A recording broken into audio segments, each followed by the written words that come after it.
Hello po! Kumusta po kayong lahat? Welcome po sa aking YouTube channel.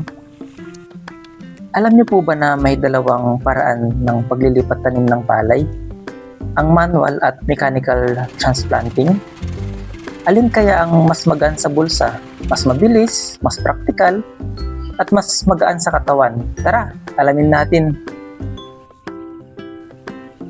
Una, ang manual transplanting. Ito ang tradisyonal na paraan, mano-manong paglilipat tanim ng punla sa pinitap.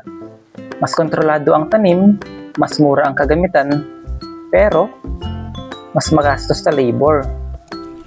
Ayon sa average na gastos, nasa 8,000 to 10,000 per hectare ang gastos para sa labor lang. Mas matagal, umaabot ng 2 hanggang 3 araw depende sa dami ng mga manananim. Pangalawa naman ang mechanical transplanting gamit ang rice transplanter. Pwedeng walk behind, pwedeng riding type. Mas mabilis ito kaya sa loob lamang ng 4 o hanggang 6 na oras ay kayang matamnan ng 1 hektarya, depende sa gamit ng transplanter. Mas kaunting tao lang ang kailangan, 2 o 3 ay sapat na. Pero sa kabilang banda, mas mahal ang renta or puhunan kung nagsisimula pa lang. Ang average na bayad ay nasa 4,500 hanggang 6,000 per hectare. Depende sa lokasyon at makina. Pero kung mas madalas kang nagtatanim, makakamura ka sa labor at sa katagalan.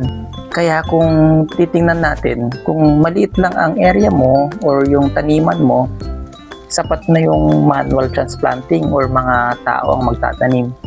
Pero kung gusto mo ng mas mabilis, mas consistent, yung less ang hassle, mechanical rice transplanter ang gamitin mo. Ang mahalaga naman ay piliin mo kung ano yung bagay sa pangangailangan ng iyong bukid. Kayo po, na mga nanonood, alin po sa dalawa ang ginagamit po ninyo? Paki-comment naman po sa baba at pag-usapan po natin. Huwag niyo po kalilimutang i-like, share at mag-subscribe sa channel ko po para sa mas marami pang kaalaman about sa agriculture. Hanggang sa muli!